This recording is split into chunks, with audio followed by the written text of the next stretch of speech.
स्वागत है आपका वन इंडिया की खास पेशकश रन बांकुरे में। आइए आज बात करते हैं 1962 में भारत चीन युद्ध के केंद्र गलवान वैली की। जी हाँ, वही गलवान वैली जो 2020 में भी भारत चीन तनाव का केंद्र है। दरअसल सीमा विवाद को लेकर भारत और चीन हमेशा से आमने सामने आते रहे हैं। चीन हमेशा से ही भारत की पीठ में छुरा घोंपने के प्रयास में लगा रहता है, जिसकी शुरुआत उसने 1962 में की थी। भारत ने उस वक्त कभी ये सोचा भी नहीं था कि उसका पड़ोसी देश चीन उस पर हमला करेगा, लेकिन पड़ोसी देश ने ऐसा किया क्योंकि नेहरू उस वक्त चीन के झांसे में आ गए थे।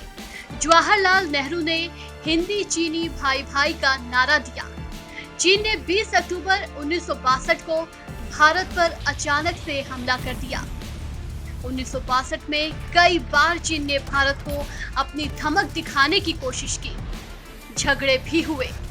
साल 1962 10 जुलाई को तकरीबन 350 चीनी सैनिकों ने हुसूल में भारतीय पोस्ट को घेर लिया था। इतना ही नहीं, उन्होंने लाउड स्पीकर से भारत के गोरखा सैनिकों को संदेश दिया कि उन्हें भारत की तरफ से लड़ाई नहीं करनी चाहिए। उसके बाद भारतीय टेलीफोन लाइनों को भी काट दिया। इससे सीमा पर मौजूद सैनिक बल अपने मुख्यालय से संपर्क नहीं कर पा रहे थे। युद्ध के पहले ही दिन पीछे से भारत पर हमला कर दिया गया। भारत चीन युद्ध 20 अक्टूबर 1962 को शुरू हुआ। चीन की पीपुल्स लिबरेशन आर्मी ने इस गलवान पोस्ट पर भारी गोलीबारी और बमबारी के लिए एक बटालियन को भेजा था। इस दौरान यहां 33 भारतीय मारे गए थे। कई कंपनी कमांडर और अन्य लोगों को चीनी सेना ने बंदी बना लिया। इसके बाद से चीन ने अक्साई चीन पर अपने दावों वाले पूरे क्षेत्र पर कब्जा कर लिया।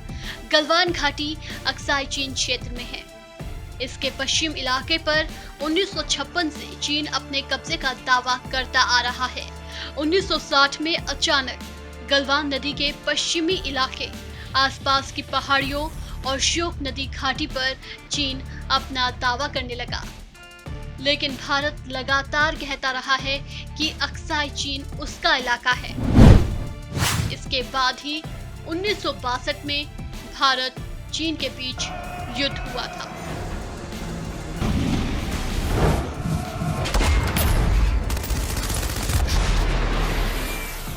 इस पेशकश में फिलहाल इतना ही। तमाम खबरों के लिए बने रहिए वन इंडिया के साथ। नमस्कार।